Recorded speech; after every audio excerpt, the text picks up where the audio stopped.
Hey there guys! So this is gonna be just a very short video. I just wanna show you how I do spot concealing kasi I rarely get pimples talaga. And recently, nagkakaroon ako ng spots and I don't know why.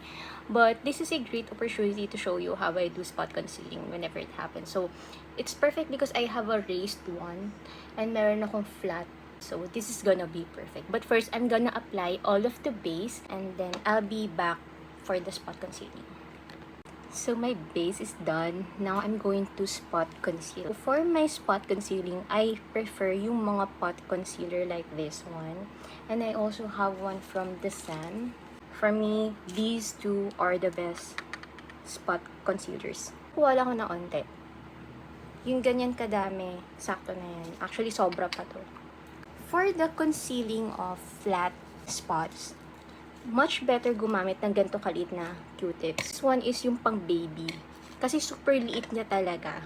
I'm going to dip it in the concealer. As in, super duper konti lang.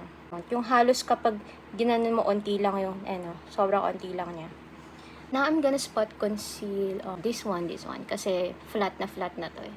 And by the way guys, if you're going to spot conceal, make sure na yung shade ng concealer na gamit nyo is exactly the same shade as your foundation or your skin. Minsan, I prefer pa nga na a little bit darker kasi kapag masyadong light yung concealer na gamit nyo, you tend to highlight the spot instead of hiding it. You're going to highlight it lang.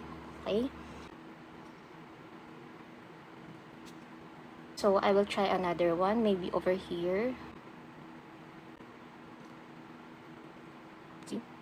Super onti lang talagang kailangan mo to conceal a spot. Kasi the more you pile on product on that, the more that you're going to emphasize the spot. But kung meron siyang red, katulad to, I don't have the green corrector right now, but it's better to correct it kapag sobrang red talaga. So now, we're going to spot conceal the one that is raised. Ito, sobrang sariwa pa. Pero guys, unless kung talagang sobrang kailangan nyo lang talaga i-conceal yung pimples nyo. Kung hindi naman, better na wag nyo nalalagyan ng any concealer just to let it heal.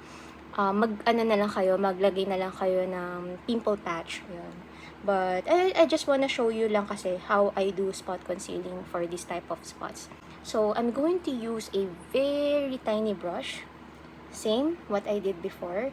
I'm going to get a tiny bit of concealer. Sabi ko sa inyo, super sobra na yung kanina. I prefer to use a brush kapag medyo raised kasi it has texture, meron siyang shape. So, the brush can reach the crevices no spot.